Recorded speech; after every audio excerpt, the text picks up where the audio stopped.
لو بتحس ان عينك بتوجعك في بعض الاحيان وسببه الارهاق، او بتحس ان عينك برضو بتوجعك بسبب الضغط الكتير على العين، يبقى انت محتاج تعمل مساج بسيط كده على العين. تعال اقول لك بقى على طريقه بسيطه جدا في الطب الصيني التقليدي بنستخدمها لتسهيل عمليه العين، او نعمل ريستارت للعين، او نعمل معالجه بسيطه كده للتعب والارهاق اللي بيحصل في العين. نوع من انواع التدريبات البسيطه موجوده في الطب التكميلي الصيني. يلا بينا. في الطب الصيني في حاجات بسيطة جدا ممكن نستخدمها ان احنا ممكن نريح العين. فزي ما قلت لك، لو انت عندك ارهاق تعال اقول لك تفك ازاي.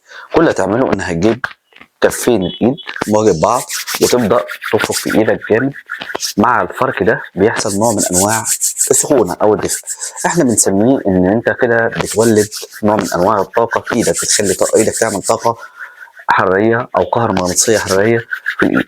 بعد ما بتخلص خالص وتحس ان ايدك بدات تبقى فيها سخونه، كل اللي تعمله ان انت هتوجه الجزء ده كده، الجزء الصغير ده او الحته اللي موجوده في الايد من هنا ومن خارج، هتحطها على عينك لمده معينه، وليكن مثلا عد في سرنا مثلا 20 عده. يعني اعمل كده،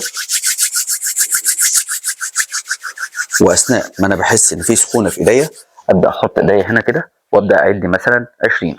1 2 3 4 5 6 7 8 9 10 مثلا، وانت كمل بقى واكررها مثلا من 3 ل 4 مرات.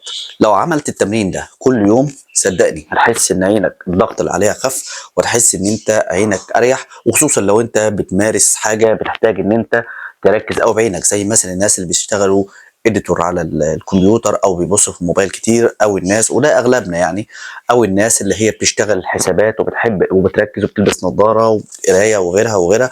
وكمان خصوصا الناس اللي بيلبسوا نظارات، فدي بتبقى مشكله بالنسبه لهم، احيانا بيحب يريح عينه شويه. فده بيسموه تدليك العين او مساج العين، من ضمن الحاجات الموجوده في الطب التقليدي الصيني.